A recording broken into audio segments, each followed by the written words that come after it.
क्या आप जानते हैं कि यहाँ से 500 साल पहले हमारे देश में आलू नहीं था। जी हाँ, आलू की पैदावार नहीं होती थी। क्यों? चौंक गए ना? आलू आज हमारे खाने का अहम हिस्सा बन गया है। कई सब्जियाँ बिना आलू के अधूरी है।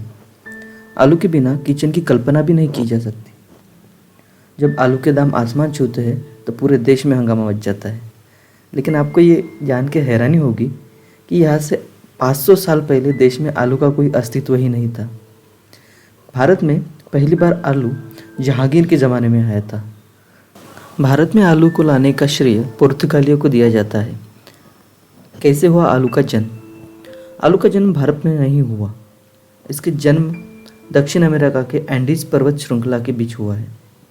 वैज्ञानिक अनुसंधान से ये निष्कर्ष निकाला गया है कि पेरू के किसान लगभग 7000 साल पहले आलू उगाया करते थे। 16वीं सदी में स्पेन ने अपने उपनिवेशों में दक्षिण अमेरिका से आलू पहुंचाया। आलू का मूल स्थान दक्षिण अमेरिका के पेरू को बताया जाता है।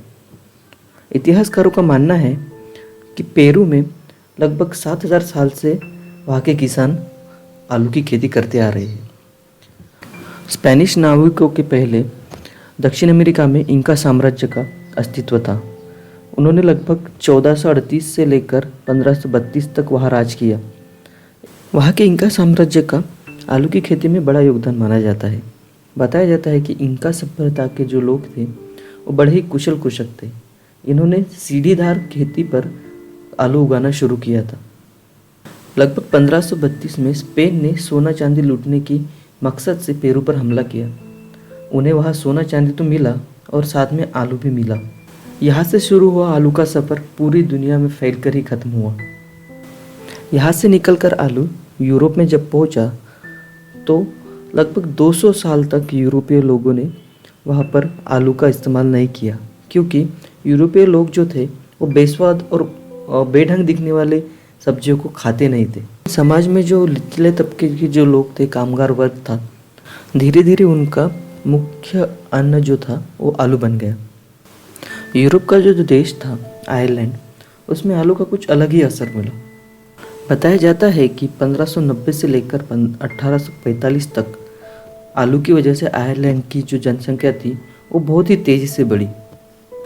आयरलैंड की जो जनसंख्या 10 लाख थी वो बढ़ते बढ़ते 80 लाख तक पहुंच गई। लेकिन इसके बाद जो हुआ वो इतिहास में दर्ज एक अनोखा मामला है। दरअसल आयरलैंड में 1845 से लेकर 1849 तक आलू की फसल पूरी तरह बर्बाद हुई।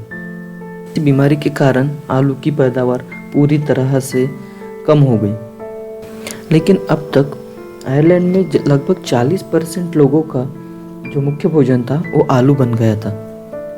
हम ये हुआ कि लाखों लोग भूख से मरने लगे और करीब 20 लाख की लोक संख्या अपना देश छोड़कर भाग गई। लेकिन यह आलू का अंत नहीं था। धीरे धीरे आलू की फसल स्वस्थ होती गई और बाद में फिर यूरोप की जनसंख्या फिर से बढ़ने लगी। जिसे हम आलू के नाम से जानते हैं, पुर्तगाली उसे बटाटा कह के बुलाते थे। आज भी महाराष्ट्र, गोवा के कई हिस्से में आलू को बटाटा के ही नाम से जाना जाता है। हालांकि आलू तो भारत में पहले ही पहुंच चुका था, लेकिन 1850 आते आते अंग्रेज का साम्राज्य पूरे भारत भर में फैल गया था। उन्होंने ही भारत को आलू बनाना सिखाया। धीरे धीरे भारत में आलू की खेती शुरू हुई।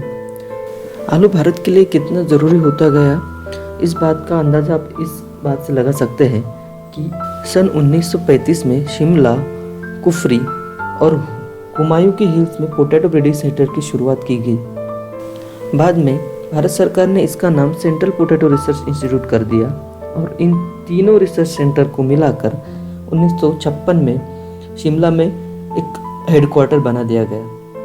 बता दें कि चावल और गेहूं के बाद में हमारे देश में सबसे बड़ी फसल आलू ही है।